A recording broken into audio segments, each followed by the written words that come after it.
सीधे लिए चलते हैं गोरखपुर, जहां सीएम योगी क्या कुछ कह रहे हैं, सुनिए। की भावनाओं के अनुरूप विश्वविद्यालय के निर्माण को एक नई गति दी है, वह अत्यंत सराहनीय है और मैं इसके लिए पूरे महाविद्यालय परिवार का हृदय से अभिनंदन करता हूं, हृदय से बधाई देता हूं और अपनी शुभकामनाएं भी देता हूं। हम सब जानते हैं, ठीक एक वर्ष पहले देश के तत्कालीन राष्ट्रपति माननीय श्री रामनाथ कोविंद जी के कर कमलों से विश्वविद्यालय का विधिवत उद्घाटन हुआ था। उस समय भी ऐसे ही मौसम था, बारिश थी और उस दौरान भी ये लगता था कि कार्यक्रम हो पाएगा नहीं हो पाएगा, क्योंकि राष्ट्रपति जी के कार्यक्रम के देश से कैसे हम इन कार्यक्रमों को संपन्न करेंगे, ये एक बात थी। लेकिन प्रशासन के हौसलों ने और विश्वविद्यालय प्रशासन ने मिलकर के उस समय माननीय राष्ट्रपति जी के कार्यक्रम को बहुत कुशलतापूर्वक किया था। और ठीक एक वर्ष के बाद मैं वही सोच रहा था कि पिछले एक महीने से लोग बारिश के लिए तरस रहे थे। विश्वविद्यालय एक महीने पहले अपने स्थापना दिवस को मनाता, तो इतनी अच्छी बारिश एक महीने यहां पर हो गई होती।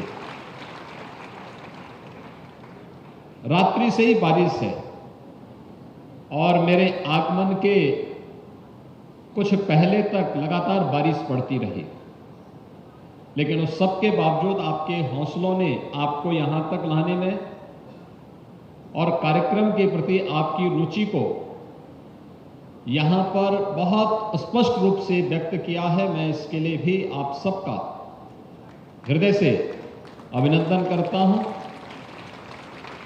भाइयों बहनों, हम जब जीवन में किसी लक्ष्य को प्राप्त करने की ओर अग्रसर होते हैं तो हमेशा हमारे सामने कुछ चिंताएं होती हैं। चिंता इस बात की होती है कि पता नहीं क्या होगा, और हमारे जीवन की कठिनाई ही यहीं से शुरू होती है। हमें इति की चिंता होती है, अथ की नहीं। यानी हम लोग परिणाम की चिंता कार्य की शुरुआत होने के पहले ही करने लगते हैं, और यही हमारी सबसे बड़ी कठिनाई होती है। भगवान श्री कृष्ण ने गीता के उपदेश में अर्जुन को एक ही बात कही थी कि कर्मण्येवाधिकारस्ते मा फलेषु कदाचन। हे अर्जुन, कर्म करो, फल की चिंता मत करो। अगर हमने कुछ भी इससे प्रेरणा प्राप्त की होती तो हमारे कर्म के साथ ही हमारा फल भी जुड़ जाता, और हम इति की चिंता नहीं करते बल्कि अथ की चिंता करते। यानी कार्य की शुरुआत कैसे करनी है, अगर हम इसमें थोड़ी सी बुद्धि विवेक लगा लें तो अपने आप ही उसके परिणाम लक्षित होंगे। जो हम चाहते हैं उस प्रकार के परिणाम हम सबके सामने अपने आप ही आते हुए दिखाई देंगे। और इसलिए हम सबको अगर जीवन में सफलता के पथ पर अग्रसर होना है तो हमारा प्रयास कार्य की अच्छी शुरुआत की होनी चाहिए।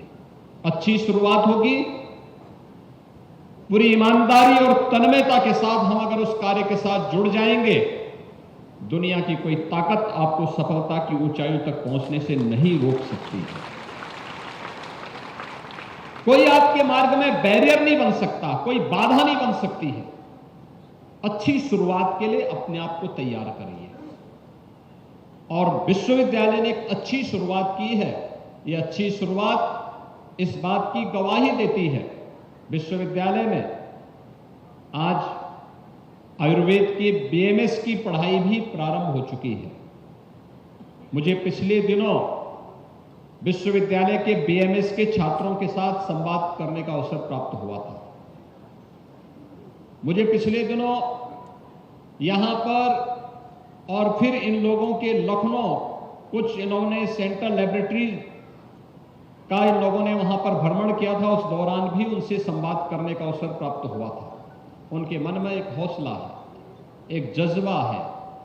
अभी मैं यहां पर देख रहा था नर्सिंग में ANM, GNM, post basic BSc nursing, BSc nursing, उनसे जुड़े हुए प्रशिक्षुओं ने जिन्होंने अपने अपनी क्लास में उत्तम स्थान प्राप्त किया है, उन्हें यहां पर विश्वविद्यालय ने सम्मानित किया।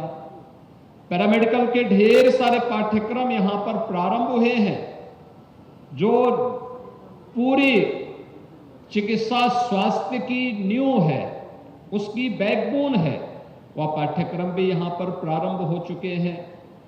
इस नए सत्र में भी मुझे बताया गया कि अन्य अनेक कार्यक्रम यहां पर प्रारंभ हो रहे हैं, जो आज की आवश्यकता के अनुरूप इन छात्र छात्राओं को समाज और राष्ट्र के लिए अपने आप को एक योग्य नागरिक के रूप में साबित करने के उस प्रकार के पाठ्यक्रम उपलब्ध करवाने, और विश्वविद्यालय ने मेहनत करके प्रतिष्ठित संस्थाओं के साथ एमओयू करके इस कार्यक्रम को आगे बढ़ाया है। यह एक वर्ष की उपलब्धि के साथ उसे जोड़ा जा सकता है, और इसलिए एक वर्ष की इस उपलब्धि के लिए संतुष्टि के साथ ही हमें अपनी आगामी शिक्षा क्षेत्र की उन चुनौतियों की तरफ और स्वास्थ्य क्षेत्र की चुनौतियों की ओर अपने आप को तैयार करना होगा। क्योंकि विश्वविद्यालय आरोग्य धाम में स्थित है। यहां पर शिक्षा के साथ साथ स्वास्थ्य पर भी कार्य हो रहा है। और मैं भी देख रहा था, मैं एक दिन एक समाचार पत्र की रिपोर्टिंग देख रहा था। विश्वविद्यालय के जो कुलपति हैं major general doctor Atul Vajpayee, army medical corps के मेजर जनरल पद से अवकाश ग्रहण करने के बाद उन्होंने विश्वविद्यालय ज्वाइन किया और विश्वविद्यालय के कुलपति के रूप में आज अपनी सेवा दे रहे थे। उन्होंने यहां पर यहां पर चिकित्सालय भी है, और मुझे बताया गया कि आज पहले स्थापना दिवस में एक स्वास्थ्य मेला का आयोजन भी यहां पर आयोजित किया गया है।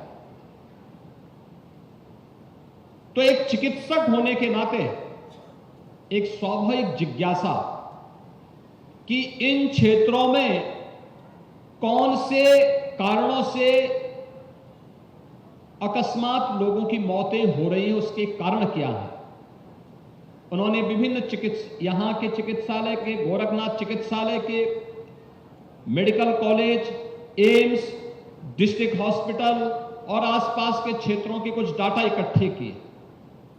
लैब से उन्होंने उस डाटा को भी मिलान किया, जो टेस्टिंग रिपोर्ट थी उसको भी मिलान किया, और फिर उन्होंने निष्कर्ष निकाले कि वास्तव में मौत के आंकड़े किन बीमारियों के कारण थे जिन्हें हम बीमारी नहीं मानते थे, जिन्हें हम कुछ और कारण मानते थे। किसी को इंसेफ्लाइटिस मानते थे, किसी को मेनिंजाइटिस मानते थे, किसी को हम डेंगू मानते थे।